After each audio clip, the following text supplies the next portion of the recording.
حي على الفلاح.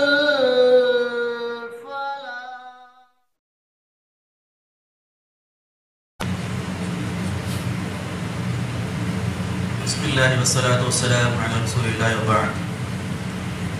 عن ثوير وابن أبي فاقطة عن أبيه قال أخذ علي بيدي قال انطلق بنا إلى الحسن نعوده فوجدنا عنده أبا موسى فقال علي أعيدا جئت يا أبا موسى أم زائرا؟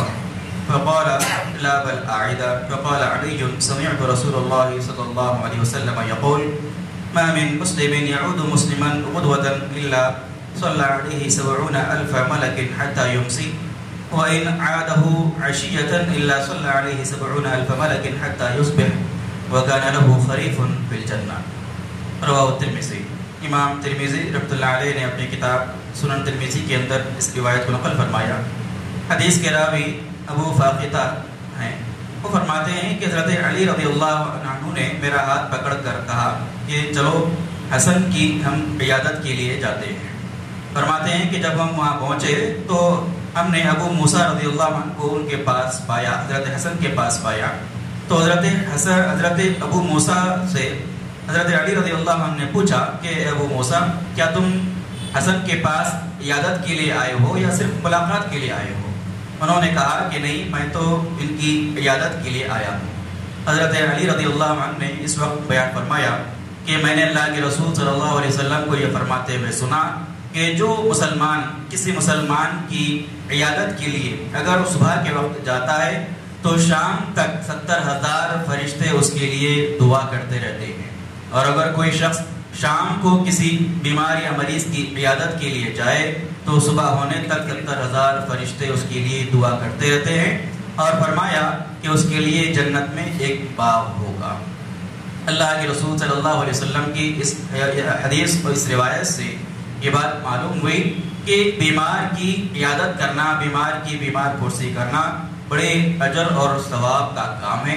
یہ کتنی عظیم فضیلت اللہ کے رسول صلی اللہ علیہ وسلم نے بیان فرمائی کہ اگر کوئی شخص صبح کے وقت صرف بیمار کے پاس جائے, بیمار کا حال چال پوچھنے کے لیے جائے تو ایک نہیں دو نہیں 70,000 فرشتے اس کے لیے دعا کرتے ہیں. ویسے تو فرشتوں کی دعائیں انسانوں کے لیے بڑا عظیم احسان ہے اللہ رب العالمین کا. جو فرشتے جس انسان کے لیے دعا کرتے ہیں اللہ رب العالمین ان فرشتوں کی دعاؤں کو سنتا ہے, ان فرشتوں کی دعاؤں کو اللہ رب العالمین قبول کرتا ہے. تو یہ ایک دو نہیں 70,000 فرشتوں کی دعاؤں کو حاصل کرنے کا سبب ہے کسی بیمار یا مریض کی عیادت کرنا, اس کے پاس جا کر اس کی بیماری کا حال چال پوچھنا. اور اگر کوئی صبح میں یہ کام کرتا ہے تو شام ہوتے ہوتے مسلسل 70,000 فرشتے اس کے لیے دعا میں لگے رہتے ہیں. اور اگر کوئی شام میں کسی بیمار کی عیادت کے لیے جائے تو صبح ہونے تک فرشتے 70,000 فرشتے اس کے لیے دعا کا اہتمام کرتے ہیں.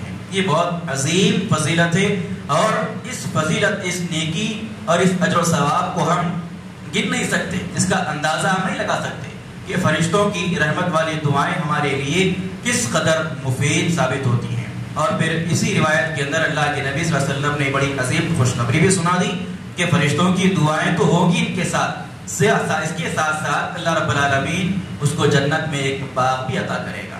تو ایک تو فرشتوں کی دعا کو حاصل کرنے کا بھی سبب ہے, دوسری جنت میں ایک باغ کو حاصل کرنے کا بھی ذریعہ ہے مریض کی عیادت کرنا.